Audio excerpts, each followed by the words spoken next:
Hello students, class 11th physics. आज हम पढ़ेंगे मैकेनिकल एनर्जी के बारे में। Mechanical energy and its conservation. The mechanical energy of a body is the sum of the kinetic energy and the potential energy of the body. Mechanical energy जो है वो क्या होती है? Kinetic energy plus potential energy. ठीक है, जब इन दोनों का हम सम करेंगे तो हमें कौन सी एनर्जी मिलती है? Mechanical energy. ठीक है, तो काइनेटिक एनर्जी को K से लिखा गया, पोटेंशियल एनर्जी को V से लिखा गया और मैकेनिकल एनर्जी को E से लिखा गया। It is a scalar quantity. ये कैसी क्वांटिटी है? स्केलर क्वांटिटी है। ठीक है, and it is measured in joule. इसको हम किस में मेजर करते हैं? जूल में मेजर करते हैं। The total mechanical energy of the system is conserved if the forces doing work on the system are conservative. Total mechanical energy जो है वो सिस्टम की हमेशा क्या रहती है? कंजर्व रहती है। मतलब काइनेटिक एनर्जी चेंज हो सकती है, पोटेंशियल एनर्जी चेंज हो सकती है, बट दोनों का सम हमेशा कैसे मिलेगा आपको? कंजर्व मिलेगा, सेम मिलेगा, कांस्टेंट मिलेगा। ठीक है, this is called the principle of conservation of total mechanical energy. इसी को हम क्या बोलते हैं? Principle of conservation of total mechanical energy. तो इसके अंदर मैकेनिकल एनर्जी जो है वो क्या रहती है? कंजर्व रहती है। The value of the mechanical energy of the body depends upon the frame of reference. Frame of reference पे इसकी वैल्यू क्या करती है? डिपेंड करती है। As E minus V is equals to K and is always positive. Negative value of the mechanical energy indicates a bound state. For example, electron is in an atom and a satellite revolving around the planet. ये कह रहे हैं कि जब E minus V करेंगे आप, K की value हमेशा आपको कैसी मिलेगी? पॉजिटिव मिलेगी। काइनेटिक एनर्जी की वैल्यू हमेशा कैसी मिलेगी? पॉजिटिव मिलेगी, क्योंकि टोटल में से जब हम पोटेंशियल को माइनस करेंगे ज्यादा होगा टोटल की वैल्यू, तो जब ज्यादा में से हम कम वैल्यू को माइनस करेंगे तो आपको कैसी वैल्यू मिल रही है? पॉजिटिव मिल रही है। लेकिन अगर आपको मैकेनिकल एनर्जी की वैल्यू नेगेटिव मिलती है, in case if you find it negative, it means it is in bound state. Bound state का मतलब है वो बंधी हुई है। ठीक है, किसी फोर्स से वो क्या है? वहां पे बंधी हुई है। जैसे कि हम बात करें कि एक सैटेलाइट है, वो प्लेनेट के अराउंड घूम रही है, तो वो किसी फोर्स से उसके अराउंड क्या है? बंधी हुई है, बाउंड स्टेट के अंदर है, वो फ्री नहीं है। ठीक है, इसी तरह से जो इलेक्ट्रॉन है वो भी एटम के अंदर क्या कर रहा है? रिवॉल्व कर रहा है। तो हमेशा वो एटम के एक ऑर्बिट में क्या करता रहता है? रोटेशन करता रहता है। मतलब वो न्यूक्लियस से क्या है? बाउंडेड है, बाउंड स्टेट में, वो फ्री स्टेट में नहीं है। ठीक है, नेक्स्ट देखो, law of conservation of mechanical energy. Law of conservation of mechanical energy को प्रूव किया हुआ है इसके अंदर कि कंजर्व रहती है इसकी total mechanical energy. Let us calculate the kinetic energy, potential energy and total energy of the body falling freely under the gravity. हमने कंसीडर कर लिया एक बॉडी है वो फ्रीली फॉल कर रही है, तो हम इसकी काइनेटिक एनर्जी, पोटेंशियल एनर्जी और टोटल एनर्जी देखनी है क्या होगी।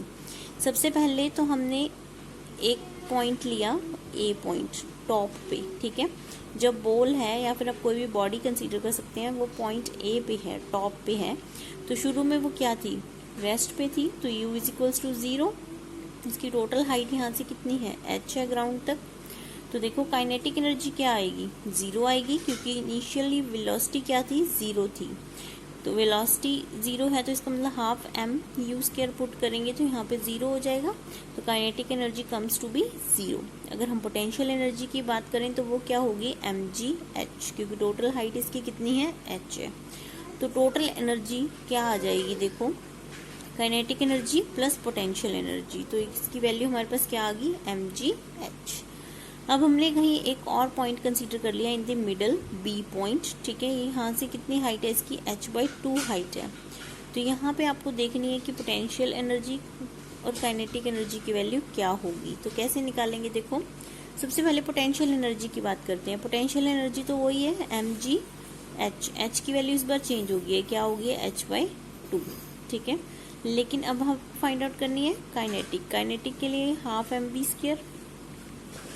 लेकिन हमें वेलोसिटी नहीं पता है कि इस पॉइंट पे क्या होगी, तो इसलिए हमें इसकी वेलोसिटी पहले क्या करनी पड़ेगी, फाइंड आउट करनी पड़ेगी। तो वेलोसिटी फाइंड आउट करने के लिए आप क्या लगाएंगे, इक्वेशन ऑफ मोशन फॉर्मूलाज लगाएंगे काइनेमेटिक्स के, ठीक है। तो देखो एट पॉइंट बी हमने पोटेंशियल एनर्जी फाइंड आउट कर ली half mgh, kinetic energy half mv²। तो हमें यहाँ पे v निकालना है, तो v निकालने के लिए हमने इक्वेशन लगाई v² = u² + 2gh।